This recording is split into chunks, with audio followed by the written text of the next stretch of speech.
Hello বন্ধুরা, আমি চলে এসেছি আপনাদের সামনে অন্যরকম একটা রেসিপি নিয়ে।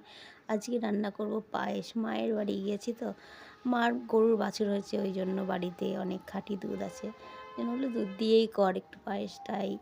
এখানে আমি 250 আতপ চাল, 50 কাজু, 50 কিশমিশ নিয়েছি। এই দুধটাকে ভালো করে জাল দিয়ে নিয়ে চাল ঢেলে দিলাম। চাল ঢেলে একটু নাড়িয়ে নিচ্ছে, এই যে প্রায় হয়ে গেছে। নাল বারে বারে নাড়লে লেগে যাবে, ওই জন্য বারে বারে নাড়ছি। চিনিটা দিয়ে দিলাম, এবার চিনি দিয়ে আবার একটু ফোটাবো। ফোটানোর দেখাচ্ছি, যেই ফোটানোর পরে দেখো কালারটা অন্যরকম হয়ে আসছে। এইবার আমি কাজু কিশমিশটা দিয়ে দেব। কাজুর পিছনে একটা গল্প আছে, শুনুন আপনারা। কাজু প্যাকেটের মধ্যে দিয়েছিলাম, রেখে দিয়েছিলাম, সেই কাজু পিঁপড়েতে আর্ধেক খেয়ে পুরো গুঁড়ো করে দিয়েছে। তাহলে শুনুন গল্প। তারপরে আমি একটু এলাচ ছেঁচে দিয়ে দিলাম, তারপরে তেজপাতাটাও একটু ছিঁড়ে দিয়ে দিলাম। রেডি আমার পায়েস। এইভাবে আপনারাও করে দেখবেন।